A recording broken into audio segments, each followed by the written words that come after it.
All right, let's dive right in. Today, we are tackling one of the biggest ideas in all of chemistry, chemical bonding. These are literally the rules that build our entire world. Yep, from the salt in your shaker to the phone in your hand. So let's get into it. So, let's start with a really basic question. Why isn't the universe just this cosmic cloud of lonely, separate atoms floating around? I mean, what makes them link up to form, everything? Well, the answer is all about one thing: chemical bonds. See, at the heart of all of this, it really just boils down to a single driving force. It's a quest for stability.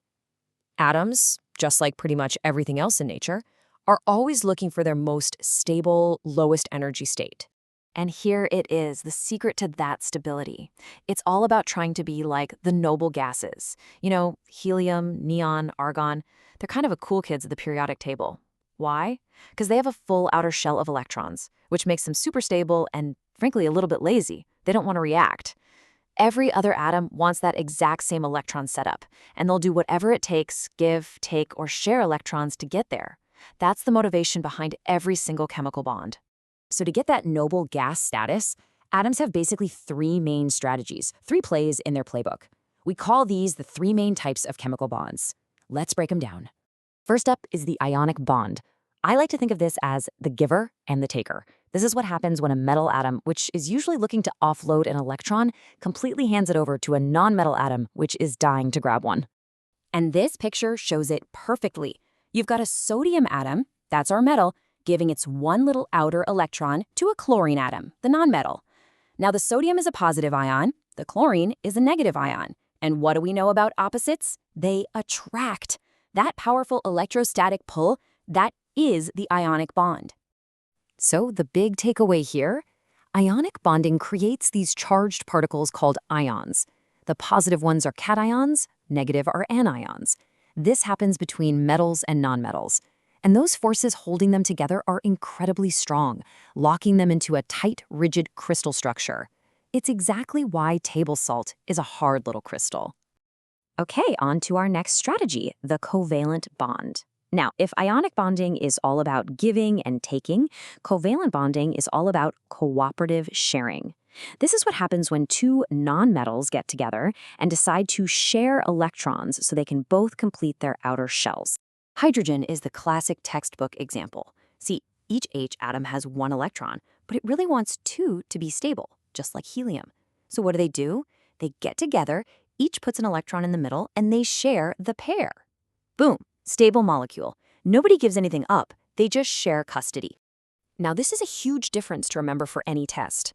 Covalently bonded things, these molecules, have much weaker forces between each other, and that's why so many of them are gases or liquids or solids that melt really easily, totally unlike those tough ionic crystals. And last but not least, we have metallic bonding. This one's a bit different. The best way to picture it is as a community pool of electrons. All the metal atoms crowd together, and each one throws its outer electrons into this big shared sea of electrons that just flows freely around all the positive metal ions. So why should you care about this sea of electrons? Well, that free-flowing highway of charge is exactly why metals are such amazing conductors. Electricity is just moving charge, right? In a metal, those electrons are just waiting to move the second you give them a push. It's the same reason they conduct heat so well. Okay, so we've met the three main players. Now it's time for the ultimate review sheet, a direct, head-to-head comparison. This is where you can really see the differences come to life. Just look at the contrast here. On one side, you have ionic compounds, solid crystals, crazy high melting points.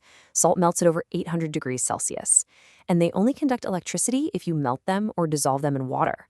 Then you have covalent compounds. They're often gases or liquids, have low melting points, and are usually terrible at conducting electricity. Two totally different worlds. And it's the same story when we compare metals and nonmetals. Thanks to that sea of electrons, metals are shiny, great conductors, and you can hammer them into different shapes. Nonmetals, usually held together by covalent bonds, tend to be the opposite: dull, brittle, and poor conductors. You see?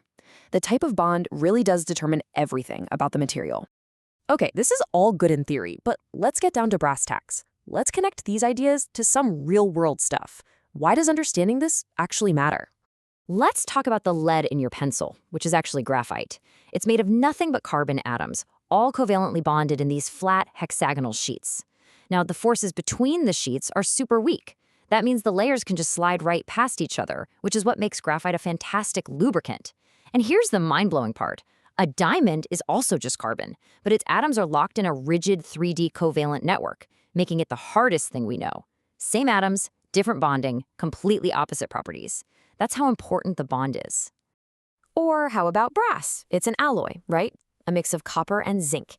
When you melt them down and mix them up, their atoms form a really strong metallic bond, sharing that big sea of electrons. And that's exactly what gives brass its strength and durability, making it perfect for things like musical instruments. All right, you've seen the theory, you've seen the real-world examples. Let's see what's stuck. Time for a quick pop quiz to check your understanding. You ready? First question for you. Which form of carbon is used as a lubricant? Is it A, coal, B, diamond, C, graphite, or D, charcoal? Come on, think about those slippery layers we were just talking about.